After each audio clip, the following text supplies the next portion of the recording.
Hello, good morning. நான் உங்கள் அபி. So இன்றைக்கி நம்ம என்ன பார்க்க போகிறோன்னா, ரம்ஜானுக்கு வந்து நாங்கள் எங்கள் வீட்டில் செஞ்ச ஒரு ஸ்பெஷல் லன்ச் தான் நாங்கள் பார்க்க போகிறோம். ஸோ ஃபஸ்ட்டு மார்னிங்கே வந்து சிக்கன், மட்டன் எல்லாமே வாங்கிட்டு வந்துட்டாங்க.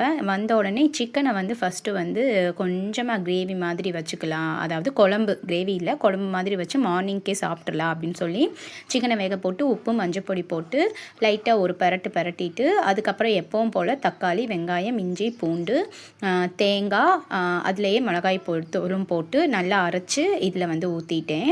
ஸோ இதை வந்து ஒரு 3 விசில் வச்சா வந்து குழம்பு ரெடி ஆயிரும். சிக்கன் குழம்பு டக்குன்னு இப்படி தான் நான் பண்ணுவேன். இதை வதக்கியெல்லாம் அரைச்சிட்டு இருக்க மாட்டேன். டேஸ்ட்டு சூப்பராக இருக்கும். நான் ஆல்ரெடி சிக்கன் குழம்பு வீடியோ போட்டிருக்கேன், நீங்கள் வேணும்னா செக் பண்ணி பாருங்கள். ஸோ இது ஒரு 3 விசில் வந்துருச்சுன்னா சிக்கன் குழம்பு ரெடி ஆயிரும். மார்னிங்க்கு வந்து ரைஸும் சிக்கன் குழம்பும் வச்சு சாப்பிட்டோம். ஸோ அதுக்கப்புறம் வந்து சிக்கனை வந்து வறுத்துக்கலாம் அப்படின்னு சொல்லி நான் வந்து எண்ணெயில் போட்டு பொரிக்க மாட்டேன். ஸோ நான் என்ன பண்ணுவேன்னா, கொஞ்சோண்டு எண்ணெய் ஊற்றி சிக்கன் போட்டுட்டு அதில் இஞ்சி பூண்டு பேஸ்ட்டு போட்டுட்டு அதுக்கப்புறம் வந்து அதில் மிளகாய்த்தூள், மல்லித்தூள், கொஞ்சோண்டு காரத்துக்கு வந்து கலருக்கு வந்து காஷ்மீரி சில்லி போட்டு அதை லைட்டாக வறுவல் மாதிரி அதாவது இதில் தான் இவ்வளோ தான் எண்ணெயுமே ஊற்றுவேன். இதை லைட்டாக பெரட்டிக்கிட்டே இருந்தால் சிக்கன் வந்து வறுவலாக கிடைக்கும் நம்மளுக்கு வந்து. ஸோ எண்ணெயும் நம்ம நிறையா சேர்க்க வேண்டிய அவசியம் இல்லை. நம்ம சிக்கன் 65 மாதிரி பொரிச்சு எடுக்கிறதுக்கு பதிலாக இது வந்து ஒரு ஹெல்த்தி ஆப்ஷன் கூட. ஸோ நான் என்னோடய குழந்தைங்களுக்கு வந்து மேக்ஸிமம் அவங்க சிக்கன் 65ன்னு கேட்டால் நான் இந்த மாதிரி செஞ்சு கொடுத்துட்டேன்னா அவங்க சாப்பிட்ருவாங்க. ஏன் அவங்களுக்குமே ஒரு ஹெல்த்து அந்த இதோடு நான் போகிறேன்னா, மேபி இவங்க வளர்ந்த பின்னாடி அவங்க டேஸ்ட்டுக்கு வந்து அடிக்ட் ஆகிட்டாங்கன்னா அதுக்கப்புறம் நம்ம சொல்கிறத வந்து கேட்க மாட்டாங்க. தம்பிங்க வந்து இல்லை எனக்கு சிக்கன் 65 தான் வேணும், எனக்கு இந்த மாதிரி வேணான்னு சொல்ல ஆரம்பிச்சிருவோம். அதனால தான் நான் இப்போ இருந்தே சில டேஸ்ட்டை வந்து அவங்களுக்கு வந்து இந்த மாதிரி தான் சாப்பிடணும்னு சொல்லி பழக்கிறனால அவங்களுக்கு அது பெருசாக தெரியாது. மேபி எங்கேயாவது வெளியே போனால், ஹோட்டலுக்கு போனால் அவங்க சிக்கன் 65 கேட்பாங்க, அதை வாங்கி கொடுப்போம். இல்லாட்டி எங்கேயாவது ஃபங்க்ஷனில் சாப்பிட்றதா. மற்றபடி வீட்டில் வந்து நான் இந்த மாதிரி வறுவலாக தான் செஞ்சு கொடுப்பேன். காரமும் கம்மியாக கொடுப்பேன், எண்ணெயுமே கம்மியாக தான் கொடுப்பேன். அட் த லாஸ்ட் பாயிண்ட் அது ஒரு ஹெல்த்தி வெர்ஷனாக இருக்கும். நான் என் குழந்தைங்களை வந்து இப்படி தான் வளர்த்துட்ருக்கேன். ஏன்னா இந்த வயசுலேருந்தே நம்ம ஓரளவு வந்து கண்ட்ரோல் பண்ணி வளர்த்தாதான் அவங்க வந்து கொஞ்சம் வளர்ந்த பின்னாடி கொஞ்சம் வந்து நம்ம சொல்கிறத வந்து கேட்பாங்க. ஸோ அதனால வந்து தம்பிங்களுக்கு நான் இப்படி தான் நான் வந்து பண்ணிகிட்ருக்கேன். ஸோ 1 செகண்ட், என்னோடய குழந்தைங்க கத்திகிட்டு இருக்காங்க, நான் கதவை முடிக்கிறேன்.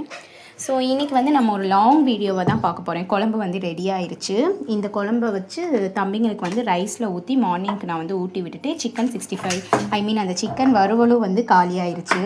எப்போவுமே சிக்கன் வறுவல் செஞ்சால் உடனே தம்பிங்க சாப்பிட்ருவானுங்க. அது வந்து ஒன்றுமே பண்ண முடியலை. சரி, ஓகேன்னு சொல்லி நான் ஆக்சுவலாக நான் எப்படி பிளான் பண்ணேன்னா, மட்டன் பிரியாணி, சிக்கன் எல்லாமே பண்ணி சேர்த்து சாப்பிட்லான்னு சொல்லி பிளான் பண்ணேன். பட் மார்னிங்கே சிக்கன் வந்து காலி ஆயிடுச்சு. சிக்கன் குழம்பு மட்டும் மிச்சம் இருந்துச்சு. நெக்ஸ்ட்டு வந்து மட்டனை வந்து ஃபஸ்ட்டே நான் என்ன பண்ணேன்னா 1 kg மட்டன் வாங்கிட்டு வந்தாங்க. அதாவது எலும்பு, மட்டன் எல்லாமே சேர்த்து தான் வாங்கிட்டு வந்தாங்க. ஸோ நான் ஃபஸ்ட்டே வந்து இன்னொன்று என்னென்னா, எங்கள் வீட்டில் கேஸ் தீரப்போகுதுன்னு சொல்லிகிட்டே இருந்தேன்ல. ஸோ இன்றைக்கி எப்படியாவது கேஸை தீர்த்துறோன்னு, ஏன்னா இன்றைக்கி டெலிவரி கொண்டு வரேன்னு சொல்லிட்டாங்க. சரி, இருக்கிற கேஸை தீர்த்துறோமே அப்படின்னு சொல்லி மட்டன் நான் வந்து ஒரு பெரிய குக்கரில் மொத்தமாகவே 1 kg போட்டு உப்பு, மஞ்சத்தூள், இஞ்சி பூண்டு பேஸ்ட்டு போட்டுட்டு அதை ஒரு 7-8 விசில் நான் வச்சுட்டேன். கரெக்டாக அந்த விசில் முடிய கேஸ் தீர்ந்தது கரெக்டாக இருந்துச்சு. தென் ஆக்சுவலாக திருப்பி ஒரு 1 ஹவரில் புது சிலிண்டர் வந்து டெலிவரி ஆயிடுச்சு. என்னமோ இன்றைக்கி கடவுள் வந்து நான் என்ன யோசிச்சோன்னே அதை அப்படியே கரெக்டாக நடத்தி கொடுத்துட்டாரு. ரொம்பவே ஹாப்பி. ஸோ இப்போ நான் என்ன பண்ணிகிட்ருக்கேன்னா, பிரியாணிக்கு வந்து வெங்காயம் கட் பண்ணிகிட்ருக்கேன். நீங்கள் யாராவது நம்ம சேனல் புதுசாக பார்க்குறீங்கன்னா கண்டிப்பாக சப்ஸ்கிரைப் பண்ணிவிட்டு பாருங்கள். இதே மாதிரி குக்கிங் வீடியோஸும் நம்ம சேனலில் வரும், விலாக்ஸ் வரும். அப்புறம் நிறைய இடத்துக்கெல்லாம் போய் விலாக்ஸ் போடணும்னு ஆசை. கண்டிப்பாக சீக்கிரமே நடக்கும். அதே மாதிரி எவ்ரி மார்னிங் 11 AM நான் லைவ் வருவேன். ஏதாவது ஒரு இன்ட்ரெஸ்டிங்கான டாபிக் வச்சு நான் பேசிகிட்டு இருப்பேன். என்னோடய ஸ்பீச் கேட்கணுன்னா நீங்கள் லைவ்லேயே வந்து ஜாயின் பண்ணிக்கலாம். கண்டிப்பாக நம்ம சேனலை சப்ஸ்கிரைப் பண்ணிவிட்டு பாருங்கள். ஸோ இப்போ வந்து மட்டன் பிரியாணி தான் நான் செய்ய போகிறேன். ஃபஸ்ட்டு வந்து ஒரு 7-8 பெரிய வெங்காயத்தை நல்லா ஸ்லைஸாக கட் பண்ணிக்கோங்க. ஓரளவுக்கு ஸ்லைஸாக கட் பண்ணால் போதும். எனக்கு அந்தளவுக்கெல்லாம் கட் பண்ண தெரியாது. பட் நம்ம வதக்கும் போதே வெங்காயம் வந்து தனித்தனியாக பிரிஞ்சிரும். நான் கொஞ்சம் நல்லா யூடியூப்பில் முன்னேறி சம்பாதிக்கலாம் ஆரம்பிச்சிட்டேன்னா ஃபஸ்ட்டு இந்த வெஜிடபிள் கட்டர் தான் வாங்கணுன்ட்டு இருக்கேன். ஸோ கட் பண்ணுறதுக்கு ரொம்ப சிரமமாக இருக்குது. கண் பயங்கரமாக எரியும் வெங்காயம் கட் பண்ணும்போது. சரி, ஓகேங்களா? சரி, ஓகே. இப்போ நம்ம வந்து ஒரு என்னோடய ஸ்டைலில் ஒரு மட்டன் பிரியாணி சூப்பராக இருக்கும். நான் செய்கிற மாதிரியே நீங்கள் செஞ்சு பாருங்கள். நிஜமாக சொல்கிறேன், டேஸ்ட் அல்டிமேட்டாக இருக்கும். ஸோ நான் பிரியாணின்னு செஞ்சாலே எங்கள் ஃபேமிலியில் உள்ள எல்லாருக்குமே ரொம்பவே பிடிக்கும். இந்த வெங்காயம் கட் பண்ணிகிட்டு இருக்கிற கேப்பில் வந்து நான் என்ன பண்ணிட்டேன்னா, அரிசியை வந்து ஊற வச்சுக்கிறேன். அதாவது நம்ம வெங்காயம் எல்லாமே வதக்கிறதுக்குள்ளே அந்த கேப்பில் மட்டும் இந்த ரைஸ் ஊறுனா போதும். ஜஸ்ட் ஒரு 20 மினிட்ஸ் ஊற வச்சா போதும். நான் வந்து சீரக சம்பா குருணை எடுத்திருக்கேன். லைட்டாக ஒரு 2 கழுவி நம்ம வந்து ஊற வச்சுக்கலாம். அரிசி நம்ம கழுவும் போது தண்ணி வந்து வெள்ளை வெள்ளைன்னு ரொம்ப வெள்ளையாக கொலன்னு வந்துச்சுன்னா அது வந்து புது அரிசி. இல்லை தண்ணி வந்து அந்தளவுக்கு அந்த மாவு மாதிரி வராமல் ஓரளவு தான் அந்த அழுக்கு வருதுன்னா அது வந்து பழைய அரிசி. ஸோ புது அரிசினா நீங்கள் தண்ணி கொஞ்சம் பார்த்து ஊற்றணும். பழைய அரிசினா நீங்கள் தண்ணி தாராளமாக ஊற்றிக்கலாம். குழையிறதுக்கு வந்து புது அரிசிக்கு நிறைய சான்ஸ் இருக்குது. ஸோ இது ஒரு டிப்ஸு. இதையும் நீங்கள் வந்து கவனமாக வச்சுக்கோங்க.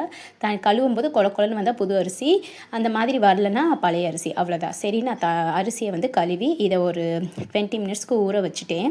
ஸோ இந்த சைடு வந்து பிரியாணிக்கு தேவையான ப்ரிப்ரேஷன் எல்லாமே நான் பண்ணி வச்சுட்டேன். ஃபஸ்ட்டு வந்து வெங்காயம் கட் பண்ணி வச்சுட்டேன். அதுக்கப்புறம் புதினா மல்லி கட் பண்ணி வச்சுட்டேன். கண்ணு பயங்கரமாக எரியுது, அதுக்கு தான் இந்த ரியாக்ஷன். ஸோ என் குழந்தைங்க வேறு எப்போ பிரியாணி அப்படின்ற மாதிரி கேட்க ஆரம்பிச்சிட்டாங்க. ஏன்னா இதை நான் ஸ்டார்ட் பண்ணும்போது கிட்டத்தட்ட மணி வந்து ஒரு 2 மணி இருக்கும். 2 மணி வரைக்கும் மதிய சாப்பாடு கொடுக்கலையா அப்படின்னு நினைக்காதீங்க. அதுக்கிடையில் திரும்ப ரைஸும் சிக்கன் குழம்பு இருந்துச்சு, அதை ஊட்டி விட்டுட்டேன் கொஞ்சம். இது நான் செய்கிறது வந்து ஈவினிங் ஒரு 5 to 6 நம்ம சாப்பிட்டு அப்படியே சாப்பாடை முடிச்சுக்கலாம். இப்போல்லாம் நாங்கள் இப்படி தான் சாப்பிட்டுட்ருக்கோம். ஒரு 6 மணிக்குள்ளே வந்து நைட் டின்னரை முடிச்சிடணும்னு சொல்லி லாஸ்ட்டாக ஒரு 10 டேஸாக கரெக்டாக பண்ணிகிட்டே இருக்கேன். பிளான் பண்ணி இப்படியே கொண்டு போகிறது தான் உடம்புக்கு ரொம்ப நல்லதும் கூட. ஸோ நான் வந்து பெரிய பாத்திரத்தில் பிரியாணி செய்வேன். இப்போ வந்து இந்த குக்கர்லேயே தம் போட பழகிட்டேன். அதாவது குக்கர் மூடி போட்டு தம் போட மாட்டேன். நீங்கள் பார்ப்பீங்க, நான் தட்டு போட்டு தான் தம் போடுவேன். பட் இந்த குக்கர் கொஞ்சம் அகலமாக இருக்குது. ஸோ எனக்கு கொஞ்சம் ஈஸியாக இருக்குது. ஸோ குக்கர் வந்து நல்லா காயணும். அதாவது நம்ம தண்ணி ஒரு சொட்டு விட்டா அப்படி சவுண்டு வரும்ல, அந்த மாதிரி காயணும். ஃபஸ்ட்டு குக்கர் வச்சு நான் வந்து ஆயில் சேர்த்துக்கிறேன். என்ன ஆயில்னால் ரீஃபைண்ட் ஆயில். நீங்கள் வந்து கடலெண்ணெய் சேர்த்துக்கலாம், நல்லெண்ணெய் மட்டும் சேர்க்க வேணாம். நல்லெண்ணெய் சேர்க்கலாம், பட் ஆனால் நல்லெண்ணெய் சேர்த்தா அந்த நல்லெண்ணெய் ஸ்மெல் கொஞ்சம் வரும். ஸோ ஆயில் சேர்த்துக்கோங்க. ஃபஸ்ட்டு வந்து கிராம்பு போட்டிருக்கேன், ஒரு 6-7 கிராம்பு போட்டிருக்கேன். தென் நெக்ஸ்ட்டு வந்து அன்னாச்சி பூ போட்டுக்கோங்க. அதுக்கப்புறம் பட்டை ஒரு 3 துண்டு போட்டுக்கோங்க. அதுக்கப்புறம் ஏலக்காய் 4. பிரியாணி இலை மட்டும் போடாதீங்க, சரிங்களா? ஸோ பிரியாணி செய்கிறதுக்கு பிரியாணி இலை இல்லாமலா அப்படின்னா நீங்கள் ட்ரை பண்ணி பாருங்களேன். டேஸ்ட் வந்து உங்களுக்கு கண்டிப்பாக பிடிக்கும். இந்த ஸ்பைசஸ் எல்லாத்தையுமே போட்டுட்டு அதோட அந்த ஃப்ளேவர்ஸ் எல்லாமே அந்த ஆயிலில் ஃபஸ்ட்டு இறங்கட்டும். அது ஓரளவுக்கு நல்லா வந்து அந்த எண்ணெயிலே வந்து பொரியணும். பிரியாணியோட டேஸ்ட்டே எப்படின்னா ஒவ்வொரு விஷயத்தையுமே நல்லா வந்து அந்த எண்ணெயில் வதக்க விட்டு அதுக்கப்புறம் நம்ம ஒன்றா சேர்க்க டேஸ்ட்டு வரும். நம்ம அப்படியே எல்லாத்தையும் மேலே போட்டோம்னா டேஸ்ட் கண்டிப்பாக இருக்காது. ஸோ நல்லா வதங்கின பின்னாடி தான் நான் வெங்காயத்தை வந்து சேர்க்குறேன். வெங்காயம் சேர்த்துட்டு வெங்காயம் நல்லா ப்ரௌன் கலரில் நல்லா அப்படியே தனித்தனியாக பிரிஞ்சு நல்லா எண்ணெய்லாம் தனியாக, அதாவது போட்ட வெங்காயம் பாதி அளவு ஆகிற வரைக்கும் நல்லா வதங்கட்டும். கருகை மட்டும் விட்டுறாதீங்க. நல்லா வந்து சிம்மிலே வச்சு ஒரு மூடி போட்டு கூட நல்லா நீங்கள் வதக்கி விட்டிங்கன்னா வெங்காயம் வந்து நல்லா இந்த மாதிரி கண்ணாடி பதம்லாம் பத்தாது பிரியாணிக்கு. நல்லா வதங்கணும் வெங்காயம் வந்து. ஸோ லைட்டாக வெங்காயம் வதங்குறதுக்கு மட்டும் நான் உப்பு போட்டு அதை வந்து நான் வதக்கிக்கிறேன். இது வதக்கிட்டு இருக்கும்போதே நல்லா வதங்கி அது முடிகிற போகிற ஸ்டேஜில் வந்து பச்சை மிளகாய் சேர்த்துக்கலாம். பச்சை மிளகாய் வந்து உங்களுக்கு காரம் வேணும்னா நீங்கள் கீரி போட்டுக்கோங்க. இல்லை எனக்கு காரமாக இருக்கக்கூடாது, தம்பிங்க குழந்தைங்க இருக்காங்கன்னா நீங்கள் வந்து அப்படியே முழுசாக போடுங்க. அந்த பச்சை மிளகாவோட ஃப்ளேவர்ஸ் மட்டும்தான் இறங்கும், காரம் இறங்காது. அது ஒரு டேஸ்ட்டு கொடுக்கும். ஸோ இந்த அளவு நல்லா வதங்கின பின்னாடி நான் பச்சை மிளகாய் வந்து 5 பச்சை மிளகாய் சேர்த்துருக்கேன். இதோட காரத்தோடு நான் வேறு எதுவுமே சேர்க்க மாட்டேன். 5 பச்சை மிளகாய் மட்டும்தான். தென் ஒரு கைப்பிடி அளவு புதினாவை நல்லா கட் பண்ணி சேர்த்துருக்கேன். அதுக்கப்புறம் வந்து மல்லி கொத்தமல்லி சேர்த்துருக்கேன். ஸோ இதை ரெண்டையும் சேர்த்த பின்னாடி இதையும் நல்லா ஓரளவுக்கு வதக்கி விட்ட பின்னாடி தயிர் சேர்க்கணும். தயிர் சேர்த்த கிளிப்பிங் வந்து ஆட் ஆகலை, ஸோ சாரி. பட் நீங்கள் ஒரு தயிர் வந்து ஒரு என்ன சொல்கிறது, ஒரு குழிக்கரண்டி, நம்ம குழம்பு கரண்டி இருக்குல்ல, அதில் ஒரு 1.5 கரண்டி அளவு கூட நீங்கள் தயிர் சேர்த்துக்கோங்க, நல்லாயிருக்கும். தயிர் புளிக்காத தயிராக சேர்த்துக்கோங்க. தயிர் சேர்த்த பின்னாடி பிரியாணி மசாலா, இதுதான் வந்து மேஜிக் மசாலா. அதாவது இஞ்சி பூண்டு தேவையான அளவு நீங்கள் எடுத்துக்கோங்க. இஞ்சி தோல் உரித்து எடுத்துக்கோங்க. அதோட ஒரு 10 பட்டை சேர்த்துக்கோங்க. நல்லா எப்படி சொல்கிறது, இந்த சுண்டு விரல் சைஸுக்கு இருக்கிற துண்டு பட்டை. அதுக்கப்புறம் ஒரு 15 கிராம்பு, ஒரு 8 ஏலக்காய் இது எல்லாத்தையுமே சேர்த்து இஞ்சி பூண்டோடே நீங்கள் அரைச்சிருங்க. அரைச்ச பின்னாடி அதை அப்படியே இந்த மசாலாவுக்கு போட்டிங்கன்னா வேறு எந்த மசாலாவும் சேர்க்க வேணாம். நான் கொஞ்சோண்டு கலருக்காண்டி காஷ்மீரி சில்லி மட்டும்தான் சேர்த்துருக்கேன். வேறு எதுவுமே இதில் மசாலாஸ் இல்லை. இந்த பட்டை, கிராம்பு, ஏலக்காய் இதை மட்டும் நீங்கள் அளவு பார்த்து கரெக்டாக இஞ்சி பூண்டு அளவும் சேர்த்து அரைச்சி இதில் நீங்கள் போட்டுட்டிங்கன்னா பிரியாணி உண்மையாகவே செம்ம டேஸ்ட்டாக வரும். ரொம்ப ஈஸியான மெத்தட். நீங்கள் பண்ண இந்த மெத்தட் வந்து உங்களுக்கு பிரியாணி செய்கிறதே தெரியாது. அவ்வளோ ஒரு ஈஸியான மெத்தட் இது. ஓகே, மசாலாஸ் எல்லாமே போட்டுட்டு நல்லா அதை வதக்கின பின்னாடி தண்ணி வந்து அளவுக்கு வந்து நான் சீரக சம்பா குருணை எடுத்திருக்கேன்னா அதுக்கு வந்து 1 டம்ளருக்கு 1.5 டம்ளர் தண்ணி ஊற்ற போகிறேன். என்ன தண்ணினா கறி நான் ஆல்ரெடி வேக வச்ச தண்ணி எடுத்து வச்சுருக்கேன். அந்த தண்ணி தான் ஃபுல்லாகவே சேர்த்துக்க போகிறேன். ஸோ இந்த கொழுப்போடு சேர்த்துக்கும் போது பிரியாணிக்கு வந்து ஒரு தனி டேஸ்ட் வரும். பட் எப்போயாவது ஒன் டைம் தான் நாங்கள் மட்டன் பிரியாணி செய்வோம். ஸோ அதனால் இந்த கொழுப்போடு சேர்த்துக்கிறது வந்து ஒரு பிரச்சனை இல்லை. எப்போயாவதுனா இந்த மாதிரி ரம்ஜான் இல்லாட்டி தீபாவளி இல்லாட்டி பொங்கல் முடிஞ்சு கறி நாள் வரும், இந்த மாதிரி தான் நாங்கள் மட்டன் பிரியாணியெல்லாம் செய்வோம். ஸோ எனக்காவது ஒரு நாள் வந்து நம்ம கொழுப்பு சேர்த்து செஞ்சுக்கலாம். ஸோ சாரி, இடையில ஒரு டிஸ்டர்பன்ஸ். நெக்ஸ்ட்டு வந்து தண்ணி சேர்த்த பின்னாடி நான் தக்காளியே லாஸ்ட்டாக சேர்க்குறேன்னா நம்ம ஃபஸ்ட்டே தக்காளி சேர்த்து வதக்கலாம். பட் அந்த தக்காளியோட ஃப்ளேவர்ஸ் எனக்கு நல்லா இறங்கிரும். ஸோ எனக்கு அது பிடிக்காது. அதனால் நான் எப்போவுமே லாஸ்ட்டாக இந்த தக்காளி வந்து ஒரு 2 பழத்தை பெருசாக கட் பண்ணி போடுவேன். அப்போ வந்து அது அந்த அளவுக்கு வந்து ரொம்ப மசிஞ்சு அந்த தக்காளியோட சாரெல்லாம் இறங்காது. ஸோ இது வந்து என்னோட மெத்தட். நீங்கள் வெங்காயம் போட்ட பின்னாடி தக்காளி போட்டு வதக்குறா இருந்தாலும் நீங்கள் பண்ணிக்கலாம். பட் நான் இப்படி தான் எப்போவுமே செய்வேன். தண்ணி நல்லா கொதிக்கணும். மூடி போட்டு உப்பு கொஞ்சம் தேவையான அளவு நீங்கள் கரெக்டாக போட்டுட்டு தண்ணியை நல்லா கொதிக்க விட்டுருங்க.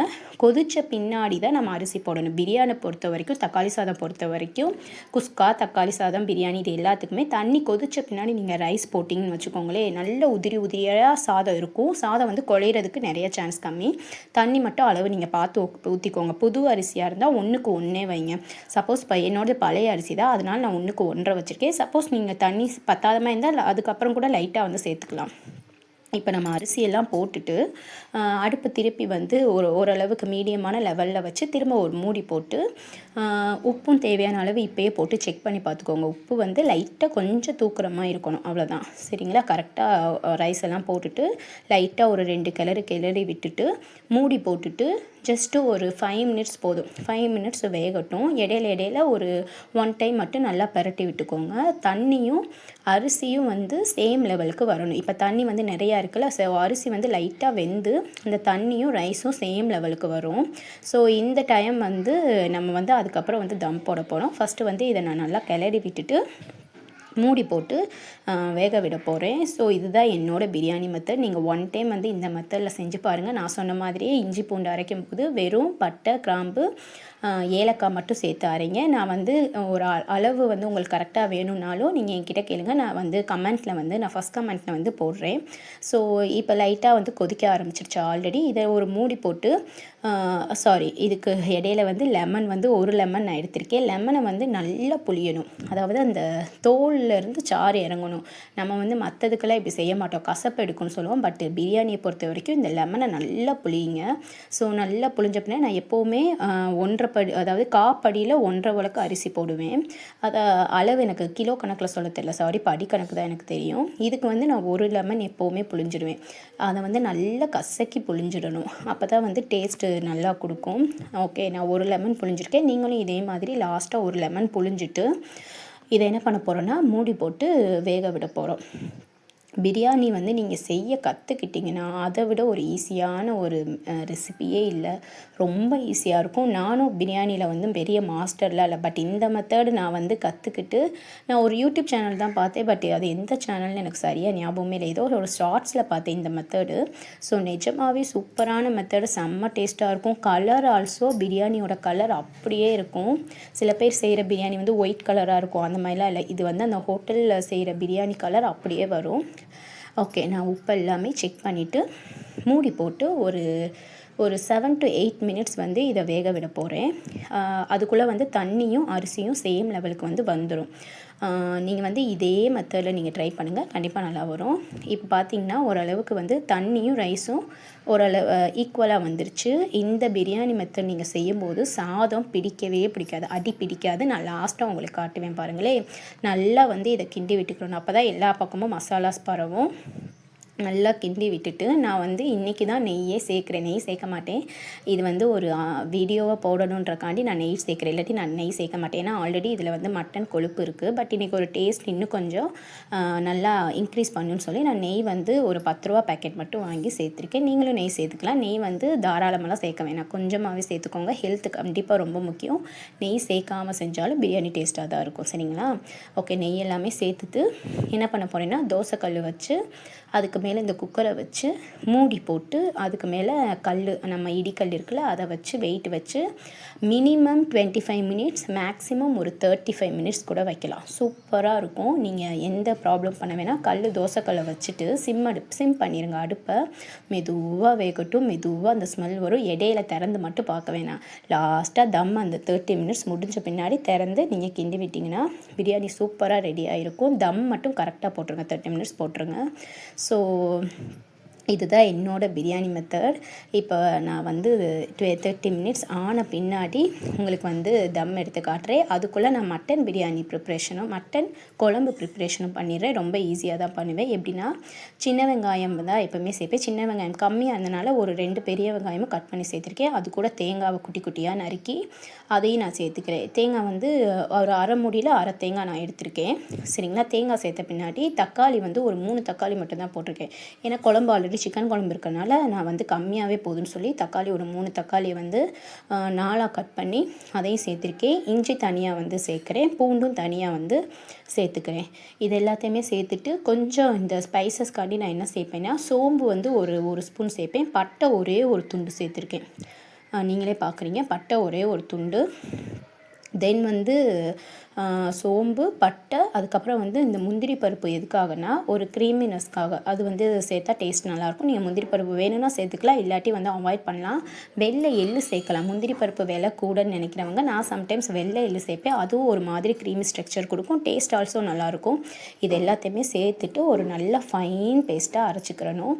இந்த பக்கம் வந்து நெக்ஸ்ட்டு வந்து நான் ஆல்ரெடி வந்து மட்டன் வெந்ததில் கொஞ்சோண்டு வந்து கிரேவிக்கு, அதாவது தொக்கு மாதிரி செய்கிறதுக்கு எடுத்து வச்சுருக்கேன். அதுக்காக ஒரு வெங்காயத்தை வந்து கட் பண்ணி வச்சுட்டேன். ஸோ இதுதான் குழம்பு. தண்ணி வந்து ஆல்ரெடி கொஞ்சம் மிச்சம் இருந்துச்சு, அந்த கறி வேக வச்ச தண்ணி. அதுக்குள்ளேயே குழம்பு எலும்பும் கறியும் சேர்ந்து பிரித்து வச்சுருந்தேல, அதையும் சேர்த்துக்கிறேன். நம்ம இப்போ அரைச்சி வச்ச விழுதையும் இதுக்குள்ளே சேர்த்துட்டு மிக்ஸி ஜாரை தண்ணி ஊற்றி நல்லா கழுவி இதில் ஊற்றிக்கிறேன். ஊற்றின பின்னாடி என்ன பண்ண போகிறேன்னா மிளகாய்த்தூள், மல்லித்தூள் இது மட்டும்தான் போட போகிறேன். மிளகாய்த்தூள் கம்மியாக போட போகிறேன். ஏன்னா வந்து இது எலும்பு குழம்பு, கொஞ்சம் மிளகாய்த்தூள் அந்த காரம் இருந்துச்சுன்னா நல்லாயிருக்கும். அது சூப்பு மாதிரி இருக்கணுன்றக்காண்டி மிளகாய்த்தூளும் மல்லித்தூளும் ஒரு ஸ்பூன் போட்டிருக்கேன். உப்பு வந்து தேவையான அளவு போட்டுட்டு இதை மூடி போட்டு, ஆல்ரெடி கறி வெந்திருக்கனால இது ஒரு 3 விசில் வச்சா போதும். இது கூட வந்து நான் கத்திரிக்காய் சேர்க்க போகிறேன். ஏன்னா இது எலும்பு குழம்புல. ஸோ கத்திரிக்காய் ஒரு 5 கத்திரிக்காய் வந்து கட் பண்ணி போட்டுக்க போகிறேன். ஏன்னா கத்திரிக்காய் வந்து எங்களுக்கு பிடிக்கும். எலும்பு குழம்புல போட்டால் மேக்ஸிமம் நான் கத்திரிக்காய் எல்லாத்துலேயுமே சேர்த்துக்கிட்டே இருப்பேன். எனக்கு கத்திரிக்காய் வந்து ரொம்ப பிடிச்ச வெஜிடபிளாக இப்போ ஆயிடுச்சு. கல்யாணத்துக்கு முன்னாடி கத்திரிக்காய் பிடிக்காது. என் ஹஸ்பண்ட் கூட சேர்ந்து கத்திரிக்காய் பிடிக்க ஆரம்பிச்சிருச்சு. கத்திரிக்காவும் நான் ஒரு 5 கத்திரிக்காய் கட் பண்ணி போட்டு தேவையான அளவு உப்பு போட்டு டேஸ்ட் எல்லாமே பார்த்துட்டு லாஸ்ட்டாக கருவேப்பிலை மட்டும் தாளித்து கொட்டியிருக்கேன். ஸோ இது எல்லாத்தையும் பண்ணிவிட்டு விசில் போட்டு ஒரு 3 விசில் வைக்க போகிறேன். தென் நெக்ஸ்ட்டு வந்து மட்டன் கிரேவின்னு சொல்லலாம், தொக்குன்னு சொல்லலாம், என்ன வேணாலும் சொல்லிக்கலாம். ஃபஸ்ட்டு எண்ணெய் ஊற்றி கருவேப்பிலை நல்லா பொரிஞ்ச பின்னாடி நிறைய கருவேப்பிலை போட்டிருக்கோம். ஏன்னா நாங்கள் கருவேப்பிலை சாப்பிடுவோம். அதனால் கருவேப்பிலை போட்டுட்டு பெரிய வெங்காயம் ஒரு வெங்காயத்தை வந்து நான் கட் பண்ணி போட்டிருக்கேன். இதை கட் பண்ணி போட்டிருக்கிறதுல நம்ம பிரியாணி மசாலா அரைச்சோம்ல, இஞ்சி பூண்டு பேஸ்ட்டு, அதுலேருந்து தான் ஒரு ஸ்பூன் எடுத்து போட்டிருக்கேன். ஸோ கரம் மசாலா போட தேவையில்லை. கொஞ்சோண்டு மிளகாய்த்தூள், கொஞ்சோண்டு மல்லித்தூள், இதை போட்டு நல்லா இது வதங்கின பின்னாடி இதில் லேசாக வந்து தண்ணி தெளிச்சிட்டு நான் சுக்காக்கு எடுத்து வச்ச கறியை வந்து போட்டிருக்கேன். கொஞ்சோண்டு தேவையான அளவு உப்பு போட்டிருக்கேன். ஸோ ஆல்ரெடி கறி வெந்தனால மெதுவாக பார்த்து கிளறணும், இல்லாட்டி கறி வந்து உடஞ்சிரும். லைட்டாக தண்ணியை தொளித்து சிம்மிலையே வேக வச்சா இந்த மட்டன் தொக்கு வந்து ரெடி ஆயிரும். ஸோ நான் தொக்கு பிரியாணியாகவும் இதை வந்து கன்வெர்ட் பண்ணிக்கலான்னு சொல்லி இப்படி செஞ்சுருக்கேன். ஸோ ஒரு 5 மினிட்ஸில் வந்து மட்டன் தொக்கு வந்து ரெடி ஆயிடுச்சு. டேஸ்ட் அல்ட்டியாக இருக்கும். நீங்கள் வேணால் ட்ரை பண்ணி பாருங்கள், ரொம்ப ஈஸியாக இருக்கும். ஒரு தடவை மட்டனை வேக வச்சு நான் பிரியாணிக்கும் எடுத்துகிட்டேன், குழம்புக்கும் எடுத்துகிட்டேன், மட்டன் தொக்குக்கும் எடுத்துகிட்டேன். இப்போ தம் பிரிக்க போகிறேன். பிரியாணி பார்த்தீங்களா, கலர் பார்த்தீங்களா எவ்வளோ நல்லா வந்திருக்குன்னு. சூப்பராக இருக்கும். என்னோடய பிரியாணி மெத்தட் நீங்கள் ட்ரை பண்ணிங்கன்னு வச்சுக்கோங்க, நீங்கள் என்னோடய சேனல் சப்ஸ்கிரைப் பண்ணாமல் இருக்கவே மாட்டீங்க. அவ்வளோ டேஸ்ட்டாக இருக்கும். அவ்வளோ ஈஸியான மெத்தடு. இந்த மெத்தட் நீங்கள் பிரியாணி செஞ்சிங்கன்னா அது ஒரு பெரிய விஷயமாகவே தெரியாது. டக்கு டக்கு டக்குன்னு செஞ்சிடலாம். கொஞ்சம் கூட அடி பிடிக்காது. இப்போ நான் காட்டுவேன் பாருங்களே. அதோ இந்த இதில் காட்டுறேன் பாருங்கள். பார்த்தீங்களா, கீழே வந்து எப்படி தெரியுதுன்னு அந்த பாத்திரம் தெரியும் நல்லா. ஸோ அடி பிடிக்காது, பொல பொலன்னு வரும், டேஸ்ட்டாக இருக்கும். லாஸ்ட்டாக என்னோடய மட்டன் தொக்கு பிரியாணி, மட்டன் பிரியாணி நீங்கள் எப்படி வேணாலும் வச்சுக்கலாம். நான் அந்த தனியாக செஞ்ச தொக்கை ஜஸ்ட்டு மேலே வச்சுருக்கேன். டேஸ்ட்டு சூப்பராக இருந்துச்சு. இந்த சைடு வந்து மட்டன் குழம்பும் கத்திரிக்காய் போட்ட குழம்பும் ரெடி ஆயிடுச்சு. எலும்பு குழம்பு கறி அதில் இருக்குது கொஞ்சோண்டு. ஸோ இன்றைக்கி வந்து ரம்ஜான் ஸ்பெஷலாக நம்ம வீட்டில் வந்து மட்டன் பிரியாணி, மட்டன் தொக்கு பிரியாணி, மட்டன் குழம்பு, சிக்கன் குழம்பு, சிக்கன் வறுவல் எல்லாமே செஞ்சோம். எல்லாருமே நல்லா சாப்பிட்டோம். கண்டிப்பாக என்னோடய சேனல் பிடிச்சிருந்தா சப்ஸ்கிரைப் பண்ணிவிட்டு போங்க.